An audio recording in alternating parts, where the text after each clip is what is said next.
Salut à tous. Dans cet épisode, on reçoit Florian Manicardi. C'est le vice-champion de France de mémoire 2022. C'est aussi le fondateur de Memorole. En gros, ce qu'il fait, c'est qu'il travaille sur la mémoire avec les étudiants et les seniors.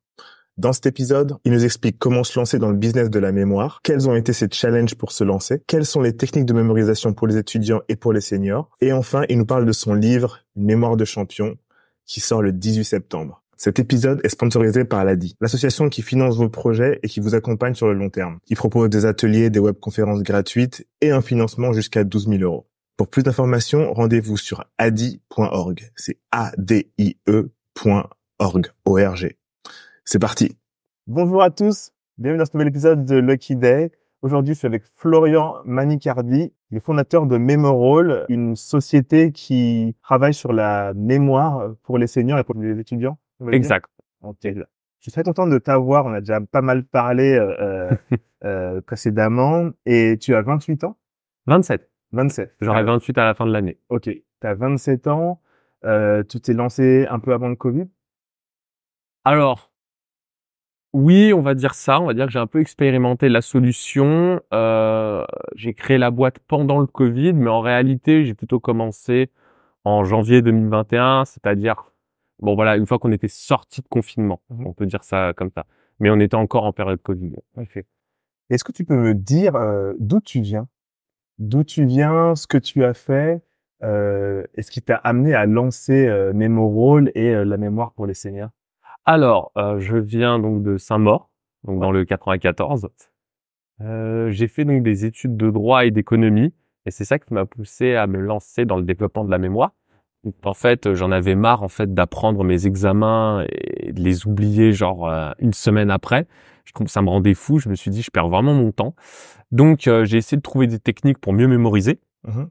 Et je me suis rendu compte qu'en fait, ce qui m'animait, c'était plus le fait d'aider les autres à mémoriser que de continuer dans le droit et dans l'économie. Ça m'intéressait moins en fait cette partie-là. Et donc j'ai commencé à me lancer dans le développement de la mémoire pour les étudiants, puisque j'étais étudiant moi-même. Et en fait, quand j'expliquais ce que je faisais, que j'aidais les gens à développer leur mémoire, notamment les étudiants, mais en fait, 80% du temps, on me disait ah, et vous faites les personnes âgées, Alzheimer, tout ça. Alors, je ne fais pas Alzheimer, mais c'est vrai qu'on n'arrêtait pas de me dire ça, les personnes âgées, les personnes âgées. Et en fait, je m'étais dit, C'est un vrai problème pour le coup. alors oui, mais en fait, pourquoi entre guillemets, je vais pas dire que j'y ai pas pensé, mais pourquoi ça m'a pas traversé? Ben parce qu'en fait, les seniors, c'était vraiment un milieu entre guillemets que je connaissais pas quoi. Ouais. Enfin, pour donner une idée, je n'ai qu'une seule grand-mère, bon, qui est très âgée, mais elle vit toute seule. Elle vit toute seule, elle est Elle est indépendante, enfin elle est autonome. Elle est totalement autonome et pourtant elle a plus de 90 ans quoi. Ouais. Mais elle est parfaitement autonome. Et même des fois, en plus elle habite en appartement et des fois elle a pas d'ascenseur, elle habite au 5e étage. Enfin, voilà. Ah ouais. Ouais. Donc, en fait, moi je connaissais pas cet univers. Je connaissais pas vraiment l'univers senior, sauf à travers le prisme de ma grand-mère. Mais ça me limitait à plein de choses. Tu me disais EHPAD, je disais quoi? Enfin, je savais pas ce que c'était. Donc, je m'étais dit, bah pourquoi pas essayer. Et j'ai commencé auprès d'un EHPAD, pas très loin de chez moi, que je remercie d'ailleurs de m'avoir accueilli et permis de tester ça. J'ai commencé à faire des ateliers mémoire pour cet EHPAD. Et je vais pas mentir, ça s'est pas très bien terminé. Ouais. Mais c'est moi parce qu'en fait j'avais une très mauvaise approche. J'avais une très mauvaise approche. En fait, j'essayais de faire un truc comme si je m'adressais un peu à des étudiants. C'est-à-dire, je voulais à tout prix que les techniques leur soient utiles, etc. Mais en fait, je connaissais pas le public. Et après, j'ai commencé à adapter mes techniques en jeu mémoire. Et là, ça a tout changé. Ouais. Et c'est comme ça qu'après, j'ai continué à travers les seniors. Enfin, à travers les seniors. J'ai continué, on va dire, avec les seniors, merci. J'ai continué avec les seniors parce que je me suis rendu compte que je prenais énormément de plaisir parce que c'est un public qui est très curieux. Et en plus, c'est un public qui est très demandeur. C'est-à-dire qu'ils ils sont contents de vous voir et ils en veulent plus, en fait. Ouais. Donc ça, c'est vraiment cool. Ok. Et du coup, pour ceux qui nous écoutent, comment est-ce que tu en es venu à travailler sur la mémoire? Et qu'est-ce qui t'a rendu légitime, du coup, pour faire ce que tu fais? Je sais que t'as un beau palmarès. Est-ce que tu peux nous en dire un peu plus? Yes. Alors, pourquoi je me suis lancé dans le développement de la mémoire? En fait, parce que je me suis rendu compte que quand j'apprenais mes cours, voilà, j'avais pas de problème pour apprendre en vrai. Franchement, je m'en T'étais un bon sortais bien. élève? T'étais un bon élève? Non, pas vraiment. Non? Ok. En fait, je suis un élève extrêmement classique, c'est-à-dire que je travaille au dernier moment et ça passe. Ok. Voilà. Après, Un peu le talent ou pas? pas le talent, mais je dirais que parfois, j'étais peut-être un peu plus malin que la moyenne. Ok. Je vais donner un exemple. Ok. Quand j'étais en droit, en première année, surtout la première année. Quand j'étais en première année, on a les majeurs et les mineurs, Ouais. comme je pense toutes les matières à la fac. Sauf que les majeurs, en fait, c'est très compliqué d'avoir des bonnes notes. En tout cas, pour nous, c'était assez compliqué. C'est-à-dire que si tu rendais un bon taf, t'avais 11-12. Mais Ok. t'avais vraiment fait un bon taf. Et t'avais 11-12, donc presque, enfin, plus que la moyenne. Bah non, justement, c'est ça le problème. C'est que moi, j'arrivais pas, en première année, j'avoue qu'on n'avait pas que des bons profs. Ouais. Résultat, en fait, sur mes examens, c'est déjà arrivé que j'ai eu des 12, mais c'était rare, quoi. Ok, je C'était vois. très rare. Ouais. Et en fait, je voyais que tout le monde bossait les majeurs. Tout le monde bossait les majeurs. Il y en a qui avaient des 8, des 10, des 11, machin. Et en fait, moi, j'étais en mode, mais pourquoi je m'emmerde à travailler les, pardon, mais Vas-y, je dis comme je t'inquiète, pense. hein. Ouais. Pourquoi je m'emmerde, en fait, à travailler les majeurs? Je vais faire un travail monstrueux. Au final, pourquoi espérer choper un 12? Espérer. Ouais. Parce qu'on t'es même pas sûr, en vrai. Ouais. Alors que si je mets la même énergie dans les mineurs, là, je peux péter le score parce que les mineurs, si c'était juste des questions qu'on te posait sur le cours, ça veut Ok. dire que tu connais ton cours, t'as bon. T'as Ok, bon, en ok, fait. ok. Tu sais que t'auras bon. T'auras pas une question surprise en disant, mais c'était pas dans mon cours, ça. Alors que pour les majeurs, comme c'est souvent des dissertations, des commentaires ou ce genre de choses, ça reste à l'appréciation du professeur. Ouais. Et ben, résultat, et ça, c'est un truc notamment que je dis à mes étudiants, c'est-à-dire quand ils bossez sur les matières prévisibles. Parce que si vous bossez sur les matières imprévisibles et que derrière vous vous foirez, mais c'est horrible comme sensation. Quoi qu'il en soit. Donc moi, j'ai travaillé là-dessus pendant que tout le monde bossait les majeurs. Sauf que eux, pour les majeurs, ils ont eu entre 8 et 12. Moi, j'ai eu entre 7 et 9. Alors, c'est vrai que c'était pas top. Sauf que pour mes majeurs, j'ai eu entre 15 et 18. J'ai entre 15 et 18. Donc, résultat, la première année, je suis passé avec quasiment 12 de moyenne, alors que pourtant, j'allais pas en cours, j'allais jamais en cours. T'as travaillé les bonnes matières, en fait. J'ai travaillé les bonnes matières. Donc, c'est pour ça que je dis que j'étais peut-être un peu plus malin. Ouais. Parce que je disais aux autres, en fait, je leur disais à mes potes, mais arrêtez de passer des heures sur les majeurs, ça va pas passer. Et voilà. Et finalement, ça m'a donné raison parce que de tous mes potes, bon là je vais peut-être un peu me vanter, mais de tous mes potes, je suis passé avec la meilleure moyenne. Ok. Donc voilà.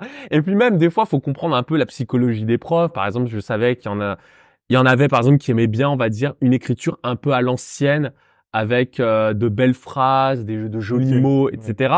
Même si le fond était identique. Et typiquement, une fois avec un pote, on s'est rendu compte. On avait fait quasiment la même chose, sauf que moi, j'avais employé des mots assez savants, assez techniques. Ouais. J'ai eu 15, il a eu 11. Et pourtant, le fond était chose. le même, mais exactement le même. Après, on a qui vont peut-être dire, ouais, peut-être qu'il te préférait. C'est peut-être possible. Ouais. C'est peut-être possible.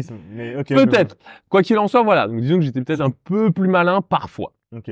Mais mémoire, talent, normal. Vraiment normal. Étudiant lambda. Et ensuite, du coup, quelle a été l'étape qui a fait que t'es devenu ce que t'es devenu aujourd'hui? Alors, ce qui m'a fait intéresser à la mémorisation, c'est l'humiliation. L'humiliation? Ouais, l'humiliation. Ouais, je vais m'expliquer pourquoi. Je pars d'un postulat très simple. Ok.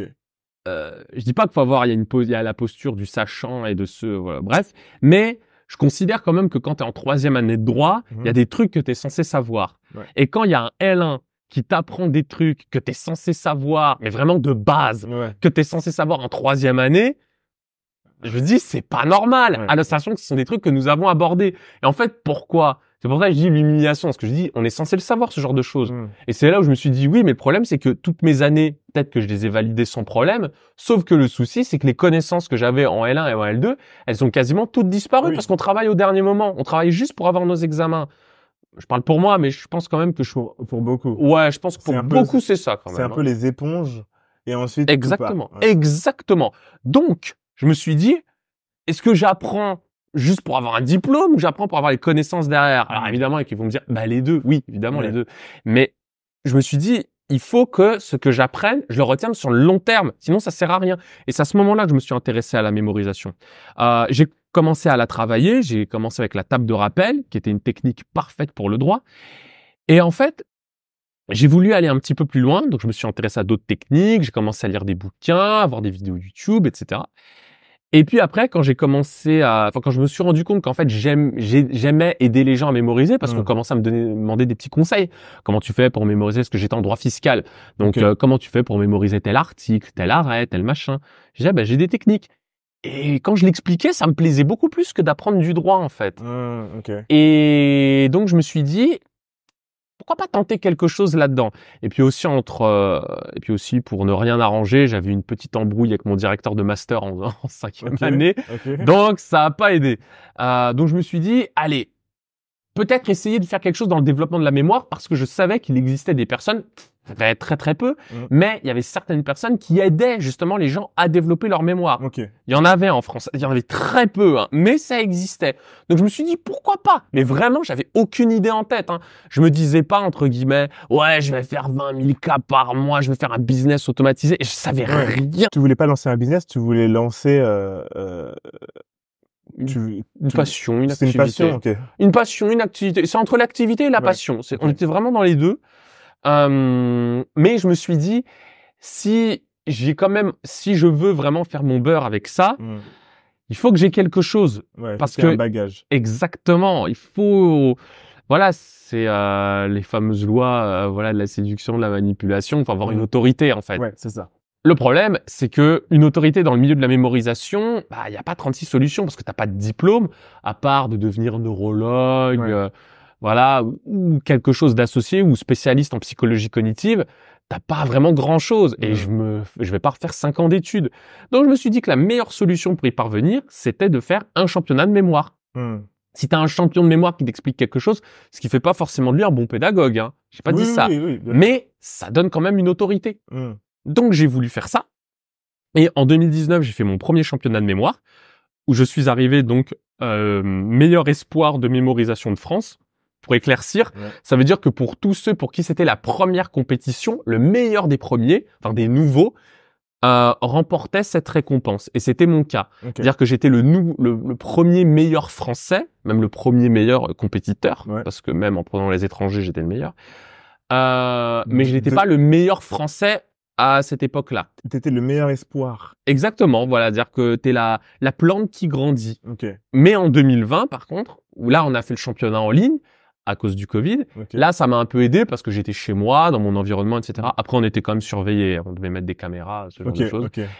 Mais je me sentais bien, quoi. J'avais pas à me déplacer, etc. Et puis là j'étais plus prêt mentalement. C'est là où tu vois quand on parle de la préparation sportive préparation mentale. Exactement. Tu vois toute l'importance que ça a. Vraiment, c'est pas une blague. C'est même limite peut-être quand on dit que c'est presque plus important que l'entraînement physique. Enfin, l'entraînement, on va dire, par rapport aux épreuves. Sincèrement, c'est vraiment pas exagéré. Parce que déjà, rien que moi, à ma modeste échelle, je l'ai vraiment senti. Hein. J'ai vraiment senti ce que le stress et tout ça, ça peut engendrer en fait. Quand t'es sur place? Oui. Même la veille. Parce qu'en fait, pourquoi en fait il y a ce stress-là?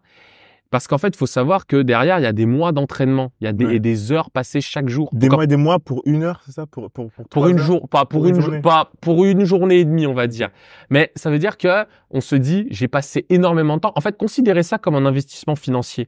Vous faites un investissement. Par exemple, vous investissez 100 000 euros. Imaginez, et si derrière vous vous dites merde, je peux tout perdre, forcément vous allez être stressé. C'est comme pour le permis. T'as investi des heures et des heures et des heures, et après t'as ton passage et tu rates. Tu peux rater. Exactement. Et après, tu dis purée, j'ai dépensé de l'argent, du temps pour rien. C'est la même chose. C'est la même chose. Sauf qu'en plus, ce qui est encore pire, c'est que si on n'a rien derrière, on est limite moins légitime qu'avant.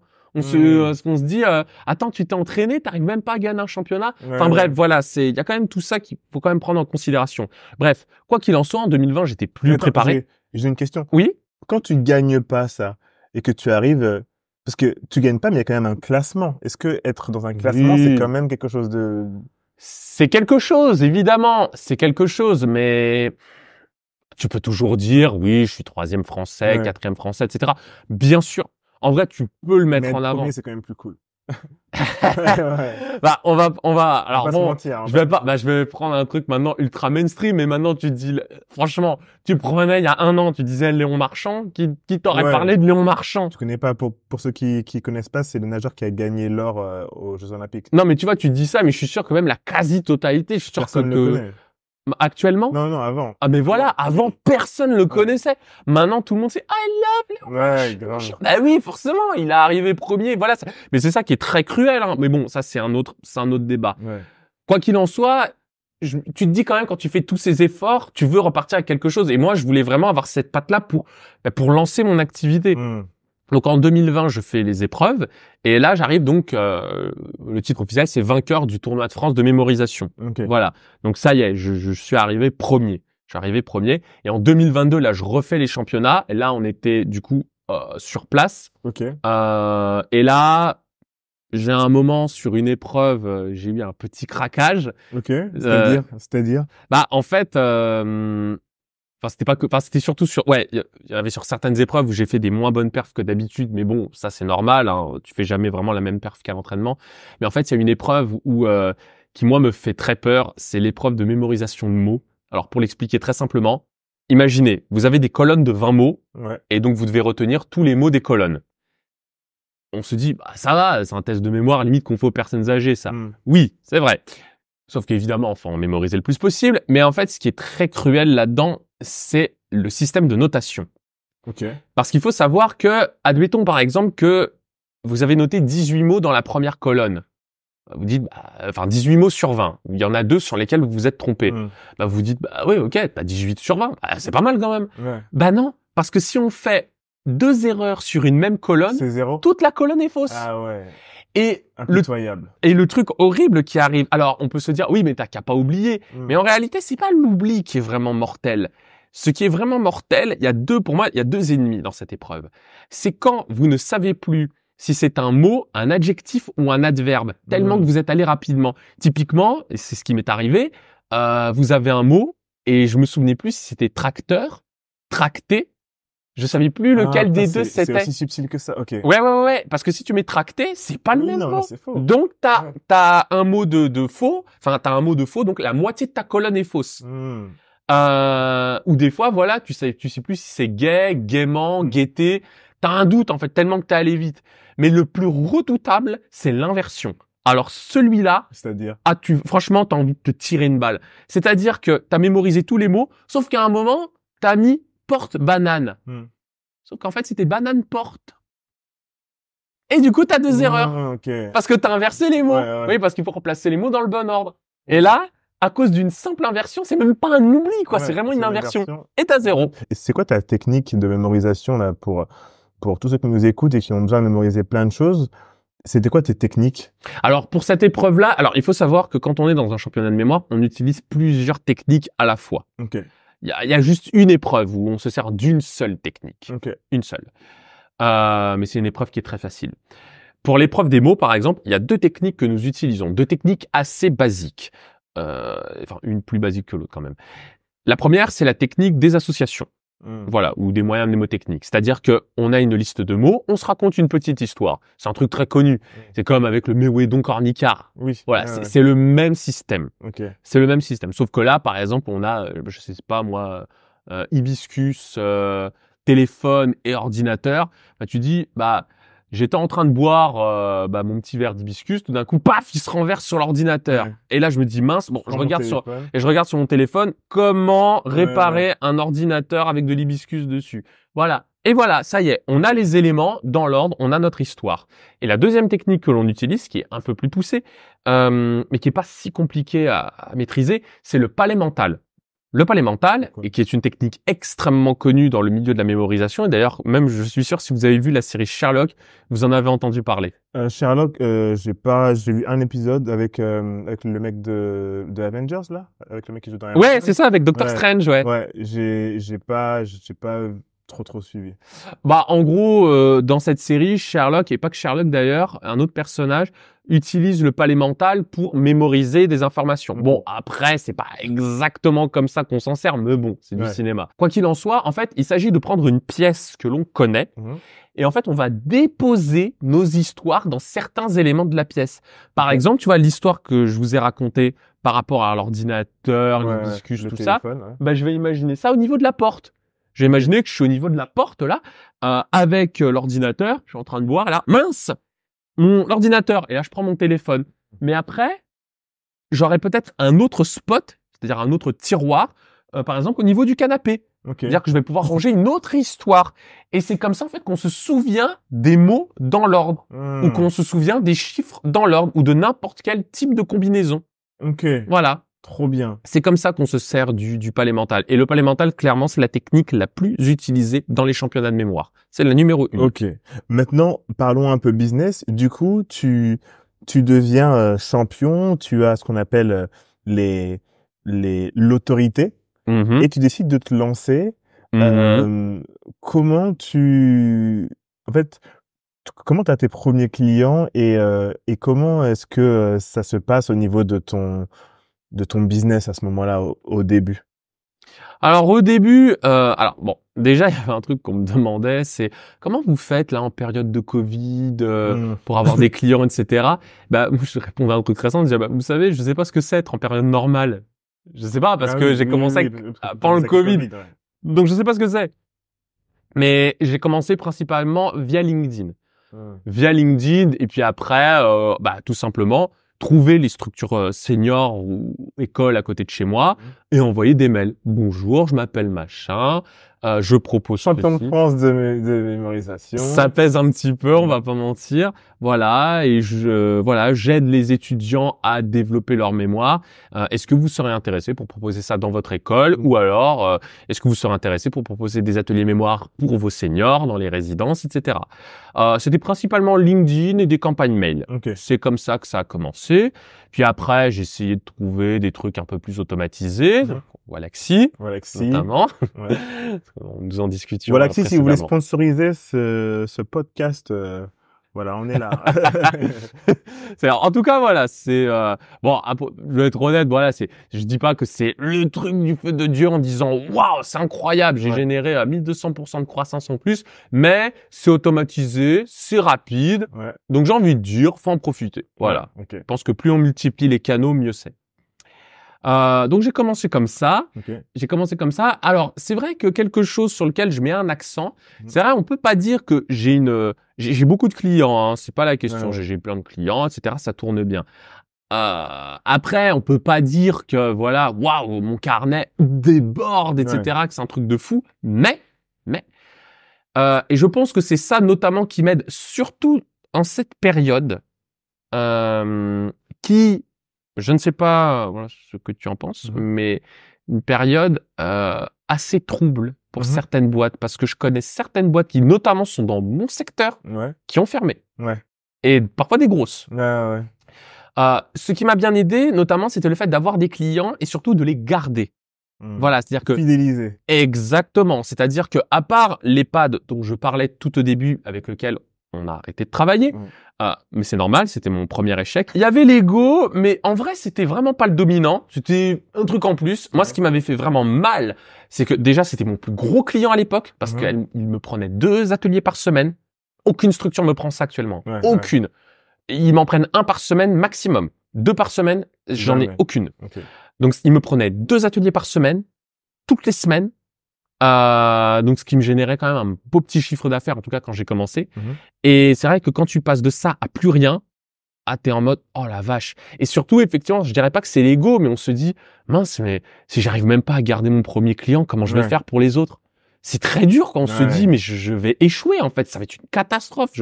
Voilà, c'est vraiment on voit tout ça qui arrive, quoi. On voit tout ça qui arrive en disant ouais, bah, je peux pas gérer une boîte, je peux pas fidéliser des clients, je peux pas faire ce business.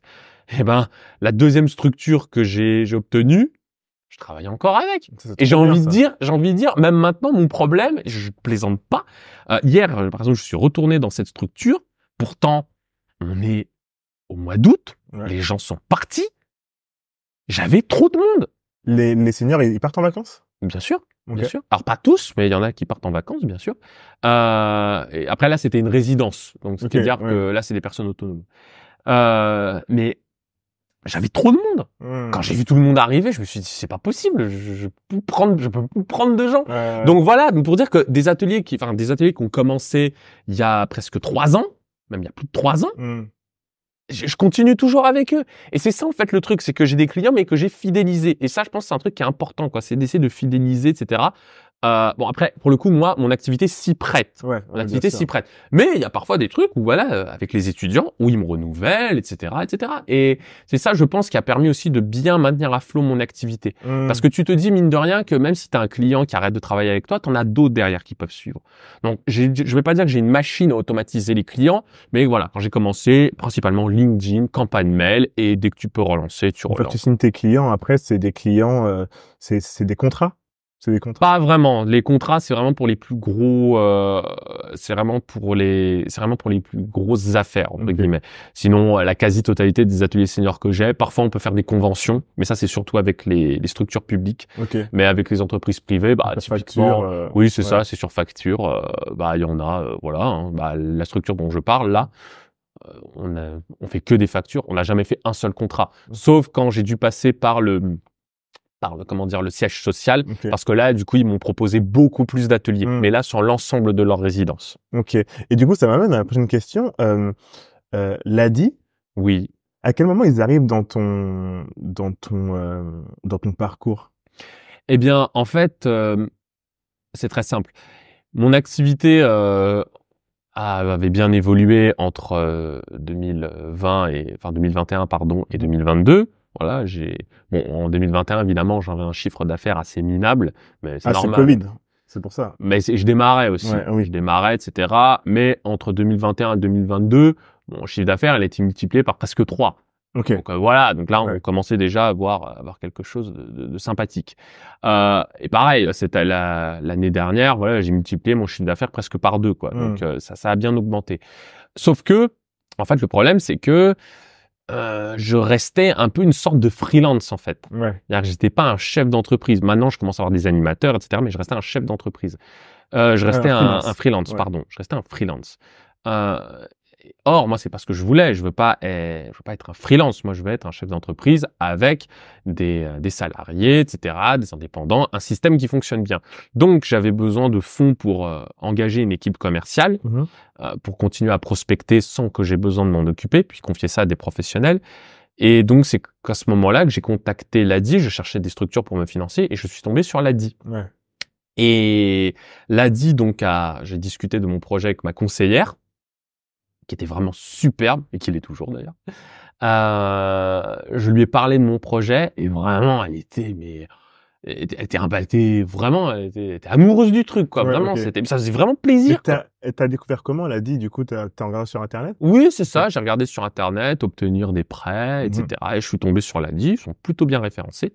Alors, les prêts sont pas monstrueux, mais par contre, vraiment, en tout cas, ils vous conseillent super bien. Vraiment, elle était, et en fait, elle m'expliquait, elle me disait, oui, c'est vrai que d'habitude, nous, les projets qu'on finance, c'est des projets un peu plus classicaux. Du coup, l'ADI, toi, quand t'as participé, tu as eu un prêt de combien pour les gens qui nous écoutent et qui vont aller se ruer sur le site et qui vont présenter leur projet? Est-ce que tu sais à peu près? Oui, c'était 12 000 euros. 12 000 euros? 12 000 euros. C'est pas mal. Donc, pour ceux qui nous écoutent, ayez un dossier bien rodé pour aller le présenter, parce que vous pouvez avoir jusqu'à 12 000 euros. Je crois que c'est ça. C'est ça. Moi, j'avais eu le maximum. Jusqu'à 12 000 euros. Donc, et en plus, toi, ton projet était déjà un petit peu avancé. C'est ça. Et c'est ce qui leur a vraiment plu. Et même les banques, hein, de manière générale, c'est vrai que c'est ce qu'ils nous disent. T'as fait un prêt à la banque aussi? Oui, aussi. Mais c'est ce qu'ils nous disent, en fait. Vous avez testé. Il y a du chiffre d'affaires déjà un petit peu aussi. Oui, t'as du chiffre d'affaires, t'as la progression. Ils ont vu la progression, parce que quand ils ont vu que ça multipliait chaque année, bah forcément, ils se disent bon, c'est quand même rassurant, quoi. En tout cas, on sait que ça marche, quoi. On sait que ça marche. Trop bien.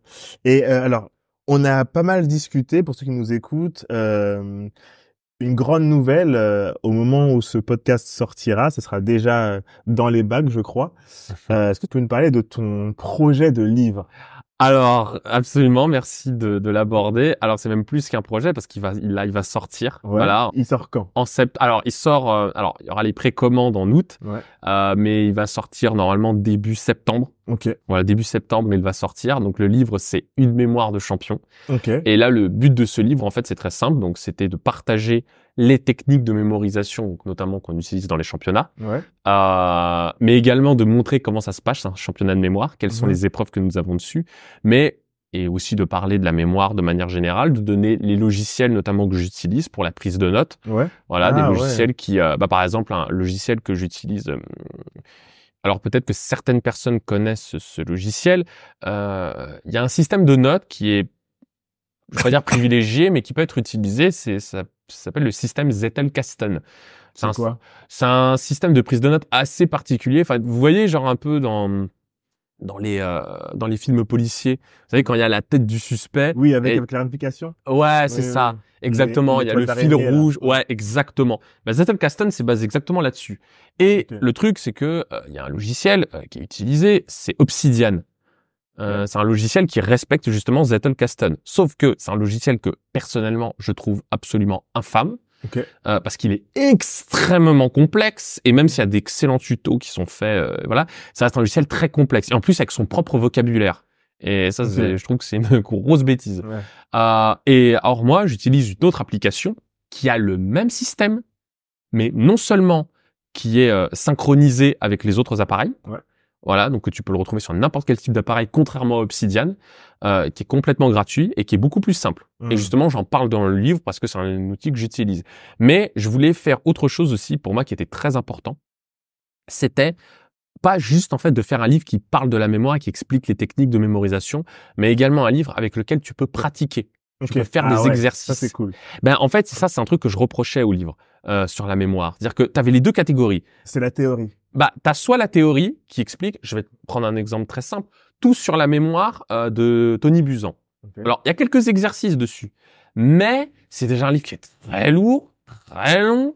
Et les exercices qui sont proposés, c'est pas très intéressant. Et il y a d'autres livres comme ça où en fait, c'est surtout beaucoup d'explications, etc. T'as quelques exercices, mais tu restes sur ta faim en fait. Ouais. Et t'as des livres qui sont 100% exercices de mémoire, mais des exercices de mémoire pareil assez classicaux où tu utilises pas vraiment de technique en fait. Ouais. Moi, je voulais vraiment la fusion des deux, et je voulais faire aussi quelque chose, c'était de faire en sorte de proposer un livre qui stimule l'ensemble des mémoires, parce que tu fais un livre, tu peux présenter que du texte ou des images, c'est logique, mais si tu veux entraîner la mémoire auditive, tu fais comment? Ouais. Et c'est pour ça que dans le livre, j'ai intégré des QR codes pour renvoyer sur mon site internet, et dessus, tu auras des exercices spéciaux sur la mémoire auditive, la mémoire kinesthésique, la synesthésie et plein de trucs comme ça. Donc un truc vraiment complémentaire sur lequel tu peux t'entraîner. Ouais. En plus des exercices que tu trouveras dans le livre. Et ça, c'était vraiment la patte que je voulais absolument transmettre. C'est un livre qui, mine de rien, te fait utiliser les techniques. Ouais. C'est trop bien. Et du coup, j'ai une question par rapport à ça. Est-ce que tu as pensé à essayer de contacter l'éducation nationale pour essayer d'être distribué dans les lycées, certainement plus, parce que le lycée, c'est là où il faut pas mal apprendre, etc. et se souvenir. Est-ce que tu as réfléchi à ça ou Alors tu énonces je pense le rêve de beaucoup d'entrepreneurs qui sont dans ce milieu-là, c'est d'avoir accès à l'éducation nationale. Mais en fait, tu sais déjà quand tu dois t'adresser, tu sais mieux que moi, mais quand tu dois t'adresser à une entreprise, limite des fois tu sais pas forcément à qui t'adresser. Mais quand c'est l'éducation nationale, c'est tellement un mammouth, c'est tellement tentaculaire que tu sais même pas par où passer. Et même quand tu trouves quelqu'un, tu peux pas en fait rentrer directement comme ça. En général, tu dois passer par des appels d'offres. Faut que le livre soit un peu connu avant ou pas? Je pense qu'il faudrait qu'il soit connu. Et puis honnêtement, je ne vise pas l'éducation nationale. Je le vise peut-être sur le très long terme, mais je préfère pas penser à ça maintenant, parce qu'en fait, je me dis, tu t'attaques à un tel mastodonte que t'arriveras jamais. Mieux vaut arriver petit à petit avec plusieurs petits clients, etc.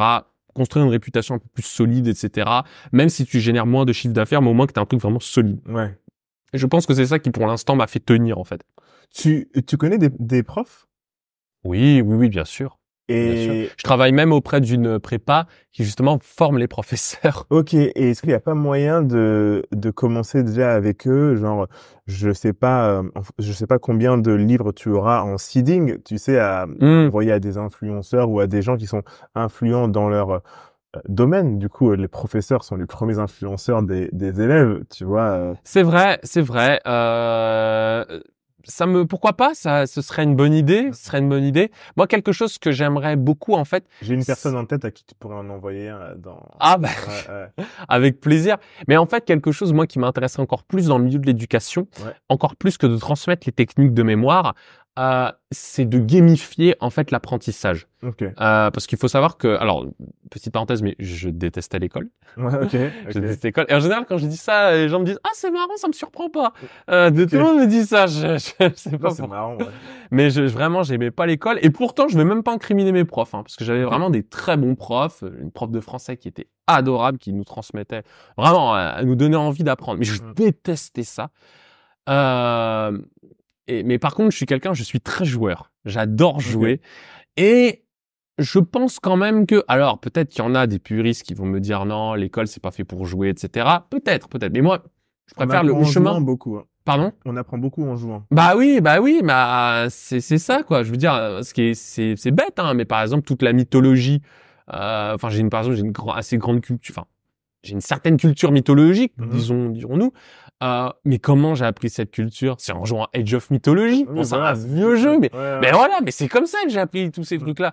Bref, quoi qu'il en soit, moi je pense que la gamification en fait peut avoir sa place à l'école et notamment dans l'étude, dans l'enseignement supérieur. Ouais. Parce que c'est là en fait où je trouve qu'on a aussi beaucoup besoin de gamification parce que Mm. c'est là où c'est le moins gamifié. Parce que Ouais. je voudrais pas quand même être médisant ou méprisant en disant oui, faut faire des jeux parce qu'à l'école on s'ennuie. Oui, Non, il y oui, a oui. beaucoup de choses qui Bien sont mises sûr. en place. J'en ai vu beaucoup. Donc ce serait injuste de dire qu'il y a rien. Mm. Mais par contre, dans l'enseignement supérieur, alors là, faut vraiment me le dire. Parce que à part quelques quiz, je ne connais rien. Mm. Rien du tout. Et pour moi, ça pourrait être un vivier justement pour donner aux gens, enfin pour donner aux étudiants surtout et aux élèves le goût de l'apprentissage, etc. et l'envie d'aller plus loin. Et je pense aussi que c'est plus motivant, quoi. Parce que moi, quand je suis avec une classe, avec mes étudiants, que je joue avec eux, je vois qu'ils sont bien, etc., qu'ils rigolent, etc. Ben moi aussi, ça me donne envie de jouer, Ouais, quoi. ouais. Ça renvoie. Mais rien que c'est tout bête, rien que le fait de faire un petit caout. Rien que de faire un caout. C'est quoi un caout? Caout, c'est un quiz, c'est un type de quiz en fait. Quasiment beaucoup de professeurs utilisent ça. Ok. En fait, c'est un quiz mais un peu gamifié, c'est-à-dire en fait, bon, comme un quiz normal, tout est projeté sur l'écran, mais en fait, les élèves répondent avec leur téléphone portable. Ok, ouais. Et en fait, plus ils répondent vite, plus ils gagnent de points. Et à la Ok. fin, il y a un classement. C'est tout bête, mais mine de rien, tu fais un cours avec un caout, ça change Ouais, tout. ouais. Et pourtant, c'est un truc vraiment basique. Et je pense que, voilà, enfin, en tout cas, c'est quelque chose qui m'intéresserait énormément. Mm. Mettre vraiment de la gamification, et si on peut joindre ça aux techniques de mémorisation, alors là, c'est banco. Ah. Mais je préfère lancer un truc de mon côté, etc. Voilà, Et au diffuser, fur et puis à on verra mesure, ce qui ouais. se passe. Bah, Et- en tout cas, dès qu'il sort, et j'espère qu'il sera partout assez rapidement, oh, normalement, oui. moi, j'irai l'acheter. Et Merci. je recommande à toutes les personnes qui écoutent ce podcast Je te d'aller donnerai un l'acheter parce exemplaire. que il sera déjà sorti au moment où ce podcast sortira. Et j'espère qu'il sera vraiment partout. Est-ce que pour conclure, tu peux nous dire où est-ce qu'on peut te retrouver toi? Bien sûr. Et bah, le livre, il sera certainement partout. Donc, on ne sait pas encore, mais où est-ce qu'on peut te retrouver toi? Normalement, alors le livre, il devrait être un peu partout parce Ok. que Fnac, oui, voilà, Cultura, c'est etc. un éditeur en fait qui m'a contacté. Ouais. C'est pas Ouais. moi qui, en fait, c'est pas moi qui ai voulu faire le livre, c'est l'éditeur qui m'a Ouais. contacté, il m'a dit est-ce que vous seriez intéressé pour faire Donc, un ce livre. sera partout. Donc il sera partout, Mm. et notamment sur mon site, Ouais. comme ça qu'on peut me retrouver. Et donc c'est Memorole, donc MEMORA2L. J'ai voulu Ok. faire un jeu de mots. Et pareil, que ce soit sur Instagram, sur YouTube, etc. Vous tapez Memorole et normalement vous devriez me trouver. Alors juste sur TikTok et Insta, faut taper memorole.youtube parce que Memorole Ok. c'était déjà pris, j'ai pas eu de bol. Ok, ça marche. Bah écoute, merci beaucoup pour toutes ces informations. Bah C'est je t'en vraiment prie. passionnant. Je t'avais dit qu'on se referait un podcast quand ton livre sortirait. Yes. Et bah écoute, Moi, je tiens toujours parole. On se refera un épisode une fois qu'il sera sorti et on parlera un peu des retombées et je vais te Avec filer plaisir. quelques contacts là après pour que tu puisses envoyer à des gens hyper intéressants aussi. Ah, bah merci. Mais je t'enverrai, je te donnerai un exemplaire. Et si tu veux aussi, même pour ceux qui nous écoutent, Ouais. je pourrais un peu, spoiler un petit peu le livre, voilà, Ouais, faire ouais, quelques ouais. petits Faire exos, gagner- etc. Ok, on peut faire gagner Voilà, un petit peu. Ok. ouais, voilà, gamifier un petit peu le Ok. truc. Ok, c'est cool. Bah écoute, merci. Et pour tout le monde, on se retrouve plus tard. Salut. Ciao.